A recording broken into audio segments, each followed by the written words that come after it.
Hello mga kamama, good morning, good morning, good morning, maayong buntag, magandang araw sa inyong lahat. Ngayon gagawa ako ng chicken biryani rice. Siyempre, unang-una huhugasan natin yung rice ng paulit-ulit, para pumuti yung rice.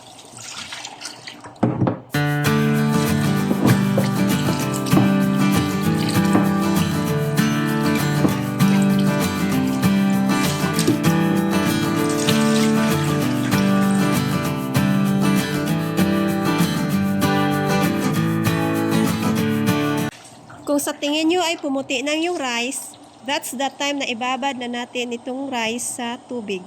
Sa tingin ko, nagtataka kayo kung bakit hindi chopping board yung ginamit ko pang slicean. Ang gusto ko lang, mas prefer ko kasi yung plato na slicean ko kasi madaling hugasan compare doon sa chopping board. Ngayon, magtatanggal na tayo ng dahon ng basil or ano ba tawag dyan. Pagkatapos niyan, yung mint. At ngayon, titirahin na naman natin yung parsley. Parsley ang ginamit ko instead of coriander kasi wala kaming coriander. Ang nakikita ko lang sa garden is parsley meron kami. Kaya yun na lang ang ginamit ko imbis na coriander. And then, slice natin sa maliliit yung coriander or parsley. Kung ano meron ginagamit natin pagkatapos, slice na natin ng sibuyas.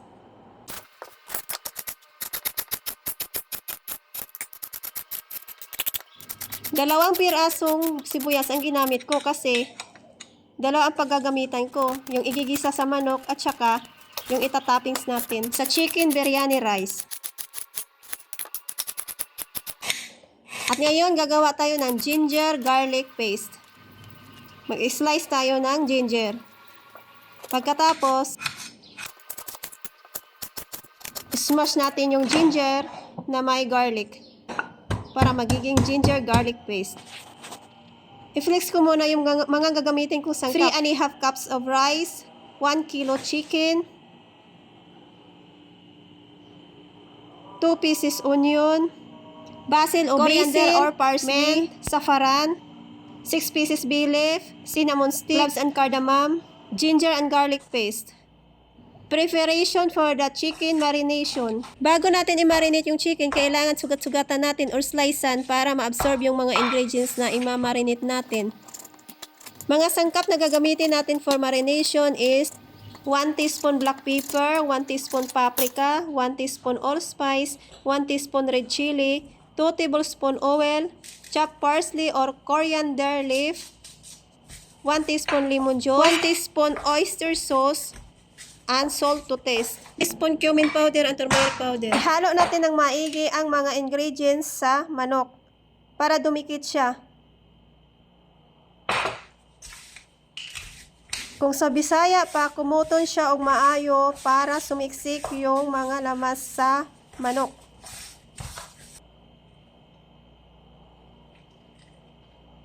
And then set aside the chicken with the ingredients. Kailangan i-marinate muna siya ng 20 minutes. At maglagay na tayo ng mantika sa frying pan for frying the onion. Kailangan ang onion, i-fry mo siya hanggang makaramelize.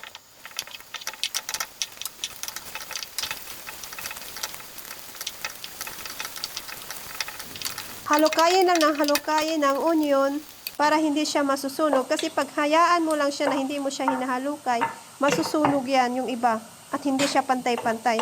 Ngayon, caramelize na yung onion. Tatanggalin na natin yan sa frying pan para hindi siya masunog. Nang dahil nakalimutan ko ang kamatis at putito, ngayon lang ako nag-slice ng kamatis at saka putito.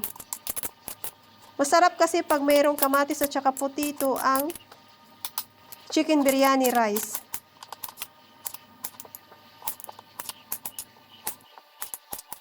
Kukuha tayo ng kalahating onion caramelize dahil umpisahan na natin ang pagluluto sa manok na ating minarinate. Pagkatapos lagyan natin ng ginger and garlic paste.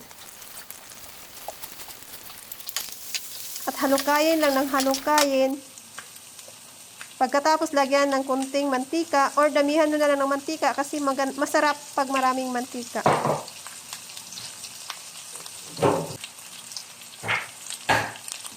Halukayin mo siya ng halukayin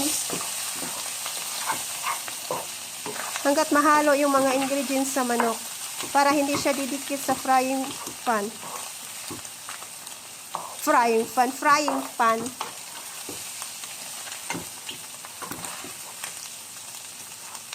Ngayon, medyo pumupula na yung manok. Para naman may kunting asin, lagyan natin ng lemon juice. Masarap kasi itong lemon juice, pampadagdag lasa sa niloloto natin chicken biryani. At halukayin na naman ng halukayin para mahalo yung mga ingredients.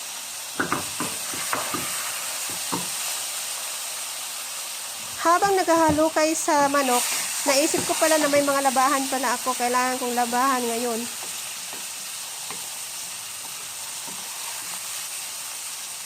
And then, ilagay na natin yung tomato chop and potato.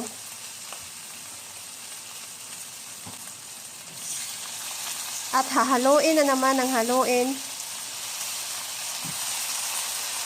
na walang katapusang paghahalo-halo sa mga ingredients.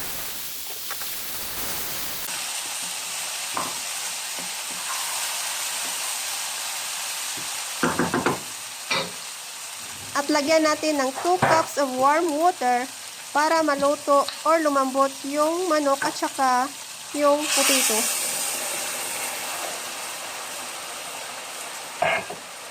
At halukayin na naman sa walang tigil nakakahalukay.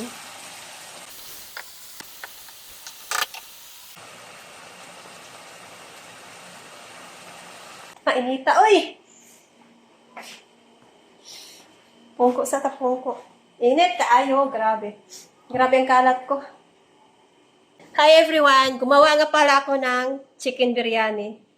Sarili kong version kasi, dinamihan ko siya ng mga ingredients. Dami kong ingredients. Kinumplito ko yung ingredients.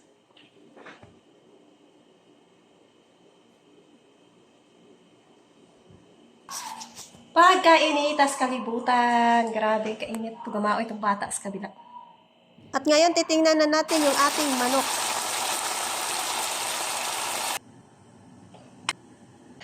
At umpisahan na natin ang pagpakulo ng tubig para sa rice. Lagyan natin ng bili, cinnamon stick, cloves, and cardamom. At lagyan ng kunting asin, depende sa inyong panlasa, at lagyan ng oil. Nang dahil kulong-kulo na yung tubig, it's time to put the rice. Yung rice na binabad sa tubig. Kailangan, yung rice is half cook lang. Kasi lulutuin pa natin doon sa niluto nating manok.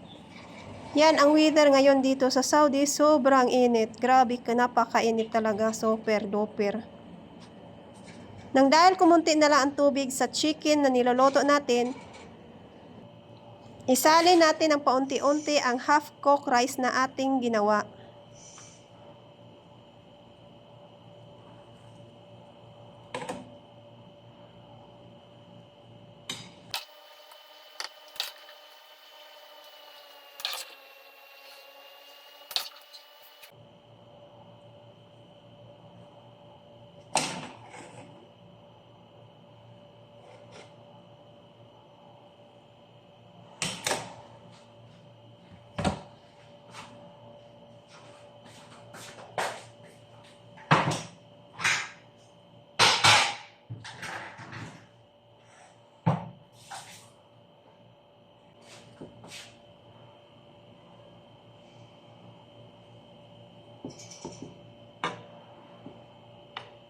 Dahil wala akong butter or ghee, ang ginamit ko is oil na lang.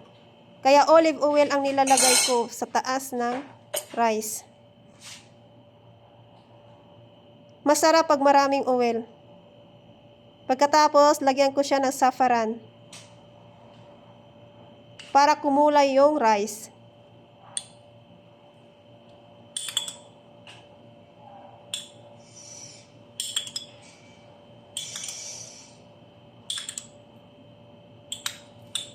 Pagkatapos, ibubod natin yung raisin. Mas masarap pag maraming raisin ang ilalagay.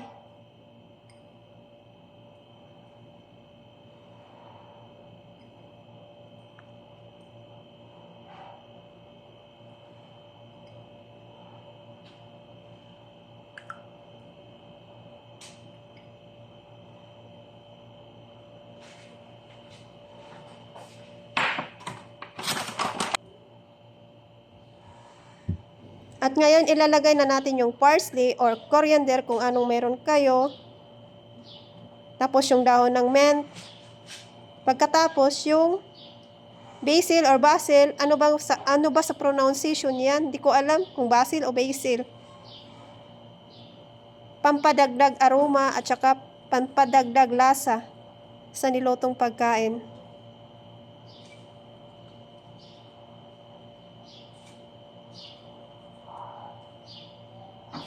Pagkatapos takpan, hayaan ang maluto hanggang 15 minutes.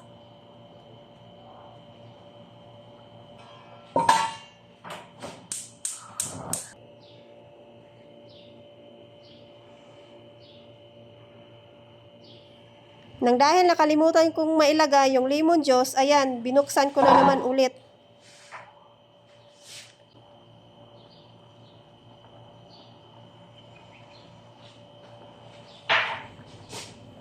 Kung gusto nyo pa ng ibang recipe, don't forget to like, share, and subscribe.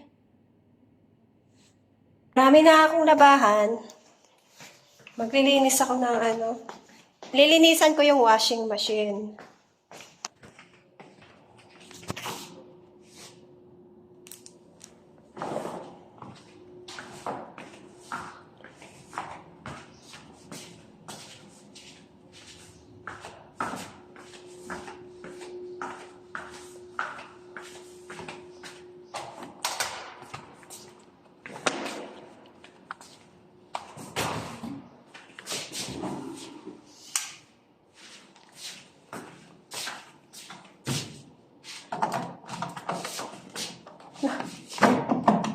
Tigas ah.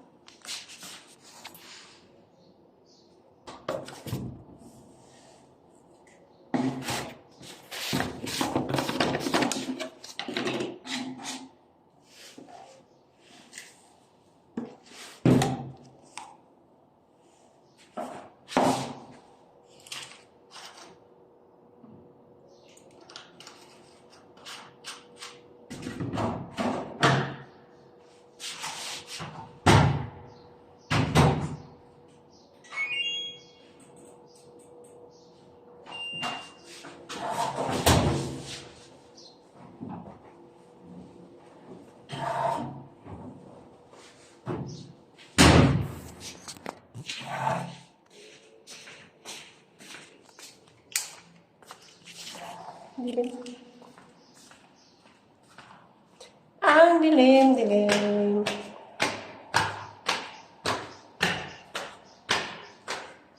Init.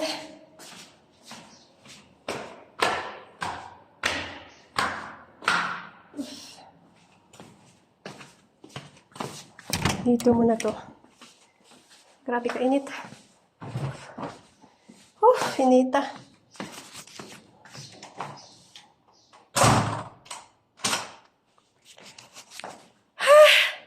Pagkainita kayo, init. Tingnan nyo sa labas, sobrang init sa labas.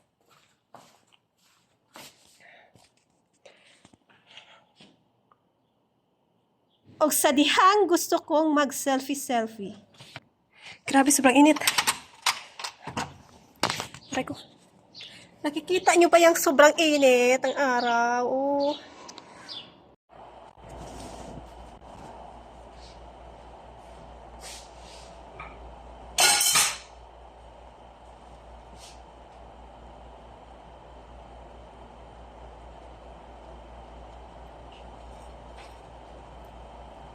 Nakalimutan ko yung sibuyas ilagay. Para paghuhugas na sana ako, nakita ko yung sibuyas.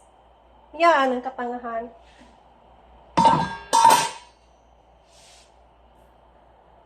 After 15 minutes, mix it well before you serve. Di ko na pinakita ang pag-mix ko dahil na-delete. Thank you for watching. God bless!